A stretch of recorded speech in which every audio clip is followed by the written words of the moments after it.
জুলাই হত্যাকাণ্ডকে একটা নর্মাল স্বাভাবিক যে ফৌজদারি অপরাধ, সেই ফৌজদারি অপরাধের মতো করে ট্রিট করছে এবং এর ফলে যে যা যা সমস্যা তৈরি হচ্ছে, এবং আমি ট্রাইব্যুনালের শত আন্তরিকতার পর আমি জানি যে তারা অত্যন্ত পরিশ্রম করছেন এবং কমিটেড তাদের কাজের প্রতি, কিন্তু নানা যে প্রতিবন্ধকতার মধ্যে যারা করছেন এটা কিন্তু এই একটা কারণ। যেমন আমি জানি না যে আমাদের সম্মানিত মানে প্রসিকিউশনের কাছ থেকে একটা কথা এসেছে যে শেখ হাসিনাকে যখন একটা কথা আসলো যে আইসিসিতে তোলার, আপনারা জানেন যে কিছুদিন আগে ফিলিপাইন্সের সাবেক স্বৈরশাসক দুটার্তে তাকে তোলা হয়েছে মানে আন্তর্জাতিক অপরাধ আদালতে। তো আমরা যেমন গণ-অভ্যুত্থান করলাম এবং এটা এই জেনারেশনের বাংলাদেশের জনগণের তো বটেই, বিশেষত এই জেনারেশনের এই তরুণদের একটা হিস্টোরিক অ্যাচিভমেন্ট। পরে যাই হোক, পরে যাই আরও যদি খারাপ কিছু হয়, তবু আমরা কিন্তু অলরেডি যেটা আমাদের অ্যাচিভমেন্ট যেটা হয়েছে সেটা খুব হিস্টোরিক। তো এরকম আরেকটা ঐতিহাসিক অর্জন হতে পারত যে যদি আমরা শেখ হাসিনাকে অন্তত শেখ হাসিনাকে আন্তর্জাতিক অপরাধ আদালতে তুলতে পারতাম। বা এখনো আমরা এটা কেন ভাবছি না আমি জানি না, কারণ এটা করতে পারলে এই যে এখন যে কথা আমাদের সম্মানিত মাসুদ ভাইও বলেছেন যে বিচার না হওয়া পর্যন্ত নির্বাচন, বা এই কথাগুলো বললেই কিন্তু আমাদেরকেও কাঠগড়ায় দাঁড় করানো হচ্ছে যে আপনারা নির্বাচন বাঞ্ছার জন্য বিচারকে ঢাল হিসেবে ব্যবহার করছেন। তো যদি আমরা অন্তত শেখ হাসিনাকে আন্তর্জাতিক অপরাধ আদালতে তুলতে পারতাম, তাহলে কিন্তু আর এই বিচার না সংস্কার, বিচার না নির্বাচন, এগুলোর দরকার পড়তো না। কিন্তু এটা আমরা এখনো কেন সিরিয়াসলি ভাবছি না, কিংবা প্রসিকিউশনের তরফ থেকে কেন এর সম্ভাবনাকে নাকচ করে দেওয়া হচ্ছে আমি জানি না, হয়তো প্রসিকিউশনের অন্য কোনো বিবেচনা আছে। তো বিচারের প্রশ্নে আমার হচ্ছে অবস্থান যে আমরা একটা বাংলাদেশে গত জুলাই মাসে যেটা জাতিসংঘের ডকুমেন্টে পরিষ্কার বলা হয়েছে যে বিশ্বাস করবার যৌক্তিক কারণ আছে যে বাংলাদেশে একটা ক্রাইমস এগেইনস্ট হিউম্যানিটি ঘটেছে। এইটাকে আমরা খুব বেশি মানে এটার গ্র্যাভিটিটাকে আমরা বুঝতে পুরোপুরি পেরেছি কিনা সে ব্যাপারে প্রশ্ন আছে। এর বাইরে এরপরে সংস্কারের যেটা সংস্কার বাংলাদেশের নতুন কোনো কথা না। এখানে মঞ্জু ভাই আছেন, মঞ্জু ভাই সহ মানে তার দল সহ এখানে আরো কিছু কিছু ছোট ছোট দল কিন্তু এই গণঅভ্যুত্থানের আগে থেকেই সংস্কারের কথাগুলো বলে আসছিলেন। ফলে সংস্কার বাংলা কিংবা সেই যে নিরাপদ আন্দোলনের সময় থেকে শিক্ষার্থীরা কিন্তু সংস্কার মেরামত এই কথাগুলো বাংলাদেশের রাজনীতিতে বা জনপরিসরে তারা নিয়ে এসেছে। ফলে এগুলো কোনো নতুন কথা না। যেটা হয়ে গেছে গণঅভ্যুত্থানের পরে এটা একেবারে একটা অনিবার্য বাস্তবতায় পরিণত হয়েছে। এই সংস্কার আমাদের করতে হবে এবং কমিশনগুলো গঠন করা হয়েছে, অনেকগুলো কমিশন আলাদা কাজ করেছে, অনেকগুলো বিষয়ে আমাদের অনেকগুলো প্রশ্ন থাকার পরে আমরা কিন্তু এই প্রসেসে মানে কোঅপারেট করেছি।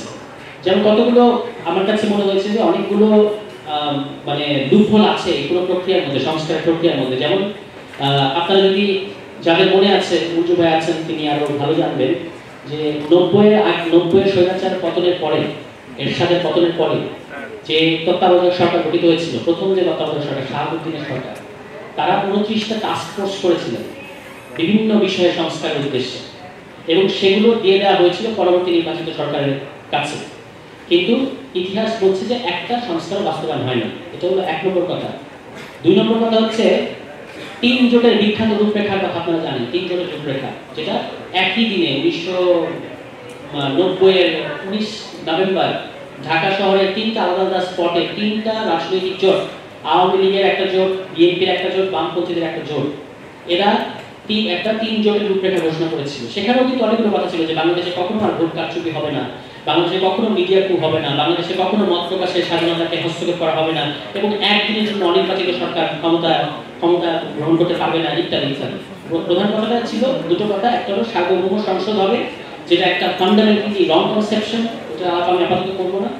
আরেকটা হচ্ছে আপনার এই যে মানে বাংলাদেশে কখনো ভোট কারচুপি হবে না। আইরনি হচ্ছে 91 সালের পরে যে সরকার ক্ষমতা এসছে, বিএনপি সরকার, তাদের অধীনে সর্বপ্রথম যে উপনির্বাচন হয়েছে একটা মাগুরায় এবং দিকপুরে, দুটো নির্বাচনী প্রশ্ন এবং দুটো নির্বাচনী কারচুপি হয়েছে, যে কারণে পরবর্তীতে জামায়াত ইসলাম সহ আওয়ামী লীগ সহ তৎকালীন যে বিরোধী দলগুলো আছে তাদের যে নির্দলীয় সরকারের অধীনে কিংবা তত্ত্বাবধায়ক সরকারের অধীনে নির্বাচনের দাবিটা কিন্তু তখন অনেক মোমেন্টাম পায়। ফলে রাজনৈতিক দলগুলো কিন্তু তাদের কথা রাখে নাই। মানে অর্থাৎ তখন এই যে আপনি 3 জনের রূপরেখা করলেন, সেখানে অনেকগুলো প্রতিশ্রুতি দিলেন, 29টা টাস্ক ফোর্স হলো সংস্কারের উদ্দেশ্যে, সেগুলো আপনি বাস্তবায়ন করলেন না, ঠিক আছে? এটার দায় কিন্তু তখন তৎকালীন রাজনৈতিক দলগুলোকে নিতে হবে। বিএনপি করে নাই, পরবর্তীতে যারা ক্ষমতা এসছে আওয়ামী লীগ, তারাও করে নাই। এবং 2001 সালের আগে আবারও অনেকগুলো টাস্ক ফোর্স হয়েছে 16টার মতো, কখনোই এগুলো হচ্ছে না। কেন হচ্ছে না? কারণ আমরা বারবার এগুলো ছেড়ে দিচ্ছি রাজনৈতিক দলগুলোর মানে কি বলে এটাকে সদিচ্ছা করে। কিন্তু যতক্ষণ আপনি রাজনৈতিক দল পদ্ধতির উপর কম জোর দেবেন এবং রাজনৈতিক দলগুলো সদিচ্ছার উপর এটাকে ছেড়ে দেবেন। রাজনৈতিক দলগুলো সদিচ্ছা অবশ্যই গুরুত্বপূর্ণ। আমরা দেখতে পাচ্ছি কমিশনে প্রত্যেকটা রাজনৈতিক দল দু একটা দল বাদ দিলে, যারা নিউসেন্স ক্রিয়েট করছে, দু একটা দল আপনারা জানেন কারা, এরা বাদ দিলে বেশিরভাগ রাজনৈতিক দলই এই সংস্কার প্রক্রিয়ায় গুরুত্বপূর্ণ ভূমিকা রাখছে। ফলে তাদের সদিচ্ছার প্রশ্নটা অবশ্যই গুরুত্বপূর্ণ। কিন্তু এর বাইরেও যে এই ব্যাপারটা আছে সেটা হচ্ছে পদ্ধতি বিষয়টা আমরা অবহিত করতে পারি না। এখন আমরা যেখানে এসে দাঁড়িয়েছি, এই যে এখানে সাব ক্যাপশন লেখা কোন পথে বাংলাদেশ, বাংলাদেশের পথ আসলে একটাই, সেটা হচ্ছে বাংলাদেশ আলটিমেটলি নির্বাচনের দিকে যাবে। এখন কি ধরনের নির্বাচন হবে এটাই হচ্ছে মূল প্রশ্ন। অর্থাৎ আমি বলতে চাচ্ছি যে গণতান্ত্রিক প্রক্রিয়ায় বিচার, সংস্কার ইত্যাদির মধ্য দিয়ে যে টাইম ফ্রেমের কথাটা আমরা জানি, এই টাইম ফ্রেমের মধ্যে একটা নির্বাচন, গণতান্ত্রিক প্রক্রিয়ায় স্বাভাবিকভাবে সুষ্ঠু একটা নির্বাচন, যার মধ্যে দিয়ে জনগণের ভোটাধিকার প্রয়োগ করে এবং জনগণের মতের প্রতিফলন ঘটে, এই ধরনের একটা নির্বাচন যেটা আমরা সবাই চাই। এখানে যারা উপস্থিত আছে, যারা বাংলাদেশের জনগণ